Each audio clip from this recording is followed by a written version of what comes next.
Rough life. What is going on, IK Familia? It is your boy BN, aka Mr. Kingdom Builder, and today we are back again giving you some high quality IK goodness.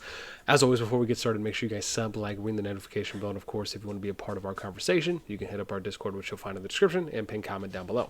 So I'm going to try and put this video out because I think it's really important when it comes to how you're kind of engaging in not only internal diplomacy within your home kingdom, but also when it comes to like KVK diplomacy.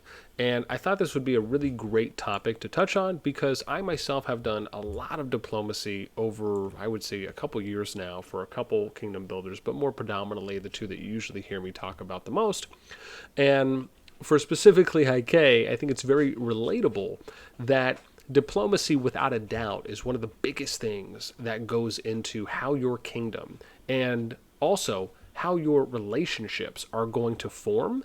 And then on top of that, how impactful it can be when you're going into KVK. So let's start first off with your home kingdom, right? Some of the most important things that we do, and more often than not, you might already be doing some form of diplomacy without even knowing it. And the cool thing about this is, let's take this kingdom as an example, right? And I'll just kind of use this as the shell, if you will. Let's say your kingdom has just started and you don't have anything going on right now, right? As far as you're just loading in day one, you're trying to recruit players, maybe you came in with your group, but eventually a time is going to come where, let's say that you're out here on these outer perimeter cities, right, for the initial levels, and you're trying to go for a city and another alliance is there.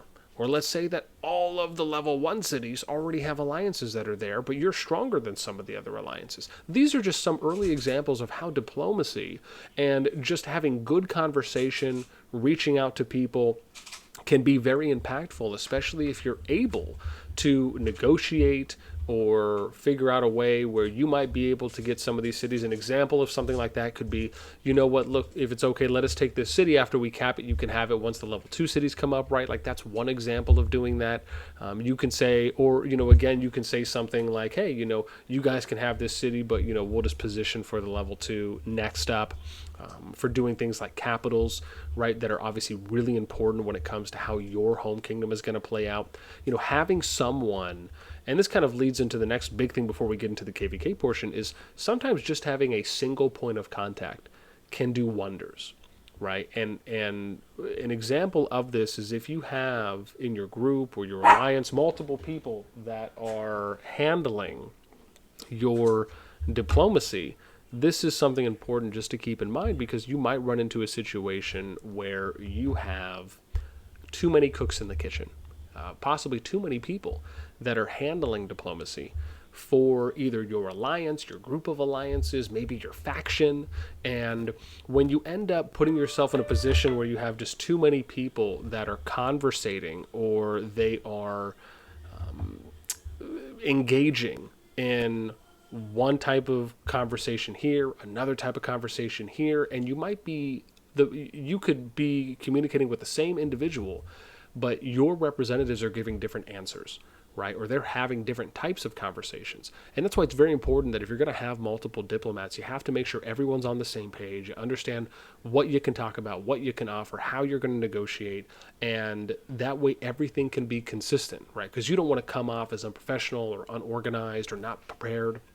And so more often than not, I find that having a single point of reference and a single point of contact specifically, so that way you can make sure that the communication and the way that you're going about doing your diplomacy can be the most efficient and most effective way possible. Because those are things that can really factor into how a capital might play out for who can capture it. Maybe who's going to take a couple cities, who's going to end up getting like a Supreme Alliance or a City Siege gems, right, when a kingdom initially starts. And then you eventually look towards something like KVK, and this can heavily impact your matchups, right, on how your diplomacy is going. How early do you do the diplomacy, right? Were you able to kind of get the ball rolling soon? Did it happen late? Do you have like one person who's designated to kind of take on each kingdom? Do you have one person who's going to do that and reach out to everyone? Right? Having a good game plan can really help you be prepared, right? Finding contacts early, having an idea of what the stats are for other kingdoms that you're going in, right? So you can kind of go in prepared when you go into these conversations, already kind of having an idea of what you're talking about, right? So you can feel and kind of present yourself in a more prepared way. These are things that can also give you what I like to refer to as like leverage or just kind of clout in the situation, right? Some cachet that you can have going into those discussions for how you might form allies, coalitions, or unions.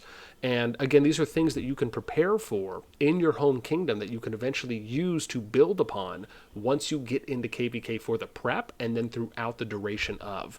So again, I think diplomacy is so important. And if you're someone who's a good people person, you like talking, you like engaging, you think like, you feel as though you might have a good landscape for negotiating, kind of figuring out, what are good ways to, because a lot of times diplomacy can also be a way of problem solving, of kind of closing, right? Being a closer, if you will, I'm sure, or just being a good salesman.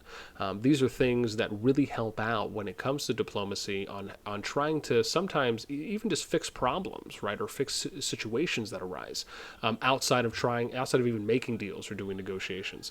So again, I really hope that you guys enjoyed this video with me kind of talking about what I think are some best practices, giving you a couple examples of things you might run into on why diplomacy is so important. And sometimes just being the first person to reach out proactively to someone, right, to another alliance that you'll find here when a kingdom is initially starting can mean the world to someone else, right? They can take that and really feel like, wow, this person cares. They're really reaching out. They're prepared, right? They have an organized mail that they're sending me.